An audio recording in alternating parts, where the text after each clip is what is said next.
À toutes et à tous, bonjour et bienvenue sur Guinée Matin TV. À présent, le flash d'information. Le barreau de Guinée vient de se faire voir sur l'enlèvement et la violence dont Abdoul Sako, le coordinateur national du Forum des forces sociales de Guinée, a récemment été victime à Conakry.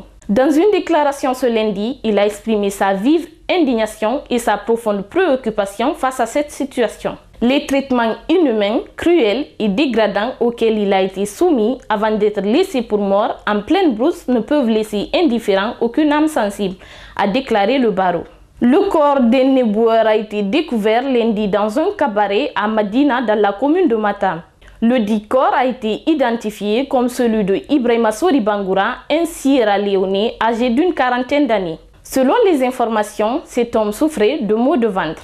La famille judiciaire a rendu un vibrant hommage lundi à Maître Aboubakar Doumbouya, avocat au barreau de Guinée. Ce professionnel de droit est décédé dans la nuit du 23 au 24 février à l'hôpital Ignace Dine des suites d'une courte maladie. Le ministre de la Justice, Kairaba Kaba, a présidé la cérémonie d'hommage dans l'enceinte de la Cour d'appel de Conakry. Mamadi Diop Souaré, bâtonnier de l'Ordre des avocats de Guinée, a rendu hommage à un homme courtois, affable, l'une des voix les plus modestes des avocats de Guinée. Un incendie s'est déclaré hier lundi dans une station-service située non loin de la gare routière du centre-ville de Kindia. C'était aux alentours de 18 h. Il n'y a pas eu de perte en vies humaines, mais les dégâts matériels sont énormes.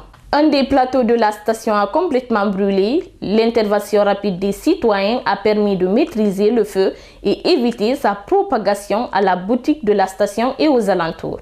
Sur le continent, en République démocratique du Congo, environ 200 soldats envoyés par la communauté de développement d'Afrique australe ont quitté lundi Goma, une ville désormais contrôlée par le groupe M23 soutenu par le Rwanda. Ces troupes avaient été déployées depuis décembre 2023 dans l'est de la RDC en soutien à l'armée congolaise et pour empêcher la progression du M23.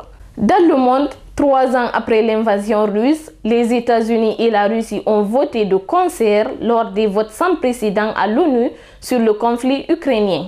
D'abord à l'Assemblée générale, puis au Conseil de sécurité, prônant une paix rapide sans défense des frontières de l'Ukraine et de son intégrité territoriale ni condamnation de l'agresseur. Des votes qui confirment le changement radical de la diplomatie américaine, de plus en plus alignée sur celle de Moscou depuis le retour de Donald Trump à la Maison-Blanche. Fidèles téléspectateurs de Guinée Matin TV, c'était tout pour ce flash d'information. Merci de l'avoir suivi. À très bientôt.